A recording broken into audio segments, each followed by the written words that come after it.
Paz de Jesus. Paz de Jesus. Muito bom estar na presença de Deus, do nosso Senhor e com os irmãos. Bem, meu nome é Wellington, professor de prática em pregação, me apresentar.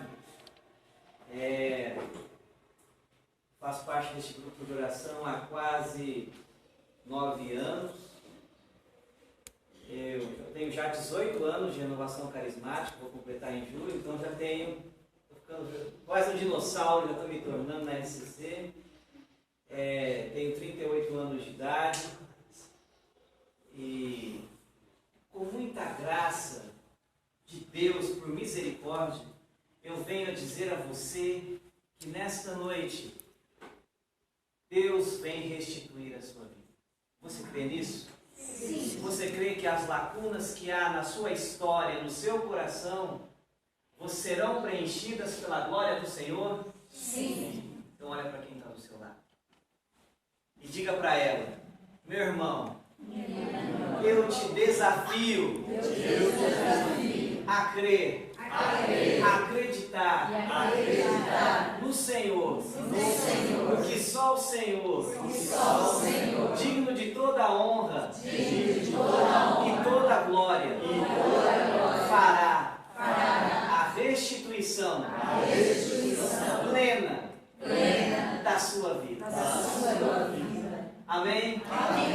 Deixa eu fazer uma pergunta. Se você não quiser levantar a mão, tudo bem. Mas quem está feliz essa noite? Levanta a mão. Glória a Deus. Quem nesses últimos dias não esteve bem? Quem nesses últimos dias esteve triste? A pilha fraca, decepcionado. Glória a Deus. Eu digo que em nome de Jesus a tristeza que você passou será preenchida da glória do Senhor. Porque a tristeza pode durar uma noite, mas a alegria vem pela manhã. Peguem comigo a palavra de Deus no livro do Eclesiástico, capítulo 38, versículo 19. Acompanhem comigo: pois a tristeza apressa a morte. Nossa, tira o vigor, e o desgosto do coração faz inclinar a cabeça. A tristeza permanece quando o corpo é levado, e a vida do pobre é um espelho de seu coração. Não te entregues teu coração à tristeza, mas afasta-a e lembra-te do teu fim. Não te esqueças dele, porque não há retorno. De nada lhe servirás e só causarás dano a ti mesmo. Meu amado, eu te apresento a palavra do Senhor. Graças a Deus. Uma salva de palmas a essa palavra. Bem, todos nós ficamos tristes. É um sentimento que ninguém gosta. Mas se a gente for olhar na Bíblia, há muitas situações em que o povo triste se declara a Deus. Por graça de Deus, eu não vou dizer coincidência, o Salmo de hoje diz, eu nem sabia, eu nem tinha visto a liturgia diária, que diz assim: este infeliz clamou a Deus e ele me ouviu.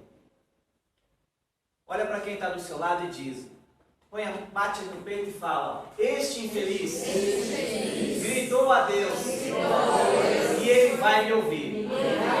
Ele me atenderá. Eu não serei mais um infeliz. Um Zé Ninguém. Um coitado. Um zero à esquerda. Eu sou abençoado. Porque Jesus me fez mais que vencedor. Amém? Amém. Se você crê nisso, dê uma salva de palmas a Jesus. Amém. Deixa eu passar para cá um pouco aqui. Glória. Deixa eu passar para cá um pouco. Meu amado e minha amada, há diversas situações, eu poderia situar vários trechos de tristeza das pessoas implorando a Deus. Até um livro na Bíblia inteirinho que fala do povo triste pedindo a Deus, que é o Lamentações. Após Jeremias, Lamentações, pedindo a Deus. Mas eu vou me centralizar em um personagem. em um só personagem que ficou triste. E ele olhou quem estava triste. É o Rei dos Reis. É o amado Jesus. Eu vou começar lá em Mateus 26. Na angústia suprema, em que Jesus, sabendo que ia ser entregue, pediu para os discípulos, você sabe disso, Quinta-feira Santa, você reviveu isso recentemente. Jesus pediu aos discípulos vigiarem uma hora. E a palavra diz, se você ver aqui comigo em Mateus 26, versículo 38, disse-lhe então, minha alma está triste até a morte. Ficai aqui e vigiai comigo. Veja, Jesus, o Filho de Deus, Todo-Poderoso, o Filho da Virgem Maria, o Messias esperado pelos povos, profetizado por Jeremias, por Isaías, disse, minha alma está triste até a morte. Quem daqui está estressado esses dias, levanta a mão. Jesus estava tão estressado que ele teve a chamada hermatidrose, que é suar sangue. As glândulas aqui, dos sudoríparos, constrangiam tanto que começava a sangrar o rosto de Jesus, tamanho o estresse dele, porque ele sabia que ia ser entregue, porque a missão dele não seria fácil. E ele viu os discípulos lá, Jesus ficou triste, decepcionado, assim como eu e você temos expectativas com as pessoas. Você não tem ou não tem? Sim. Tem. Você tem com os seus parentes, com aqueles que vivem na sua casa, você tem expectativa com o grupo, expectativa com a igreja, com as pessoas do trabalho. E não é porque os discípulos são ruins, foram ruins. Não. E não é porque os nossos amigos são ruins, mas ninguém é perfeito. As pessoas falham também. E às vezes, como nós somos humanos, nós depositamos muita coisa sobre as pessoas.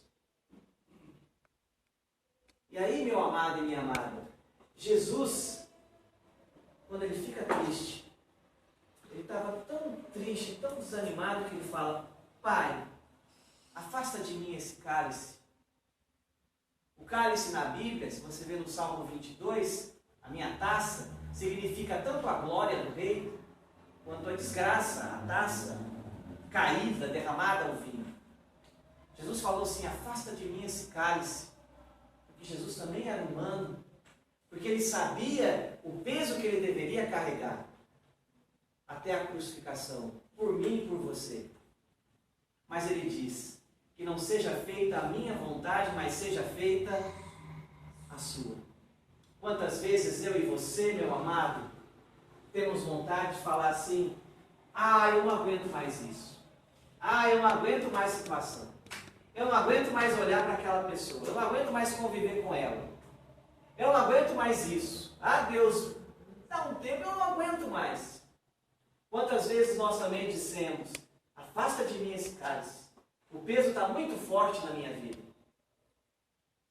Mas temos que aprender como o Senhor, que seja feita não a minha, mas a vontade dele.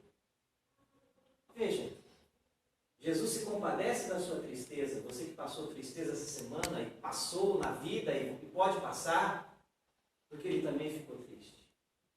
Se você sentiu abandono por esses dias, por esses tempos, Jesus entende o seu abandono porque ele também foi abandonado, ele também foi esquecido.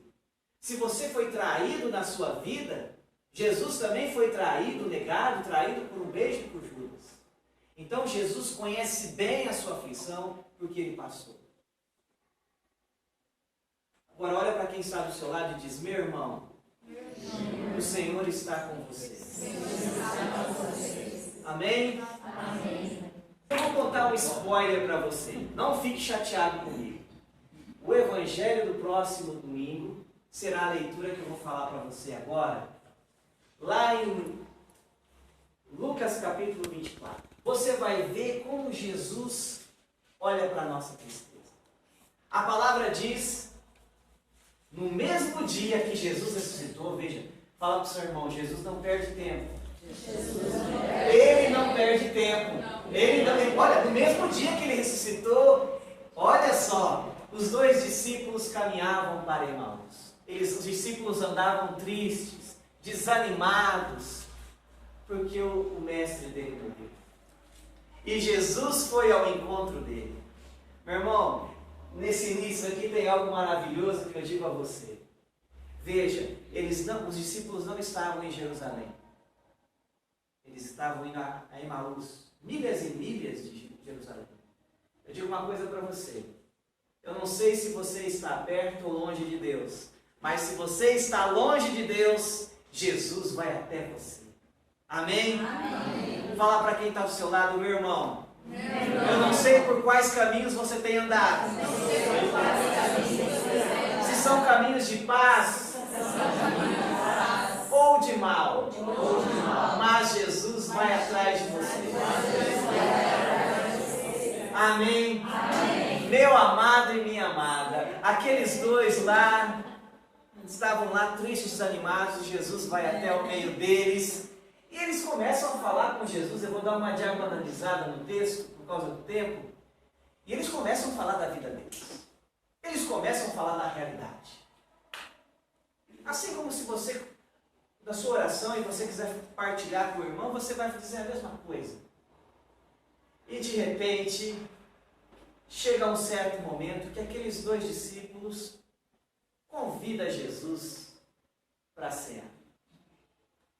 Veja só que interessante, veja só que precioso. Quando a gente convida alguém para ir na nossa casa, ou vamos lá comer um cachorrão, vamos comer uma pizza, geralmente a gente é servido. Se é no restaurante, o cara vem, põe os talheres, traz a pizza. Mas com Jesus é diferente. Na hora que os discípulos convidaram Jesus para cear, Jesus já sentou, pegou o pão e partiu. Preste atenção nisso, meu amado e minha amada. Quando você convida Jesus para entrar na sua vida, ele já não é mais um mero convidado.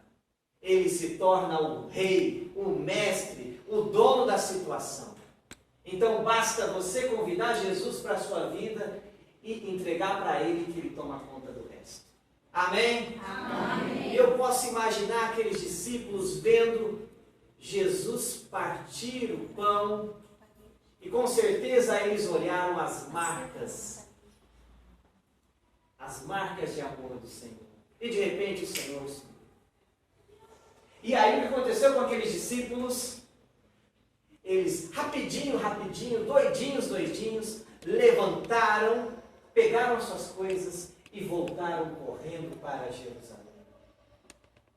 Meu amado e minha amada, quando a gente reconhece Jesus, a gente para o que está fazendo e volta para Ele, porque nós não conseguimos viver sem Ele. Amém? Amém. Vou andar mais um pouco na palavra, glória.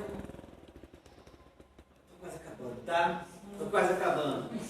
E eu vou lá no dia 3 de julho. Se você for na missa no dia 3 de julho, a liturgia será João capítulo 20, de 24 a 28. Os discípulos estavam em Jerusalém, com as portas trancadas. Veja o detalhe, as portas estavam trancadas. Eles sabiam que alguns tinham ido lá ao túmulo. A pedra foi retirada, o túmulo estava vazio. Eles sabiam que Maria Madalena foi lá. Cadê Jesus? Roubaram o meu Senhor. E ela viu o jardineiro e perguntou: jardineiro, você viu onde está o meu Senhor? E aí ela reconhece a voz do mestre. Jesus ressuscitou. Imagina aquela porta trancada e aquelas pessoas conversando, eufóricas, mas as portas estavam trancadas. Veja o detalhe. E aí chegam os dois discípulos de Emaús e falam: você tem que ver o que aconteceu comigo. Eu estava indo para Emaús, eu estava fugindo, não queria mais essa vida de apóstolo e de discípulo. De repente o Senhor veio conosco, partiu o pão e nós reconhecemos que era Ele. Eu vi o Senhor. E veja, meu amado e minha amada, como você sabe, o Senhor aparece a eles. Glória. Repita comigo, glória. Glória. E depois disso, o Senhor desaparece, porque Ele é o rei do tempo. tempo, da glória, etc e tal. É ontem mesmo, hoje, sempre. E Tomé chega atrasado e fala: poxa, eu perdi essa. Eu não acredito em vocês, discípulos de Emaús. Eu não acredito em Maria Madalena. Eu quero é tocar nas marcas dos pregos do Senhor. E aí, a palavra diz que passaram-se 8 dias. Imagina só 8 dias. Eu pergunto a você, você já passou por essa situação de pedir algo a Deus e ter que esperar 8 dias para Deus dar uma resposta? Não é fácil.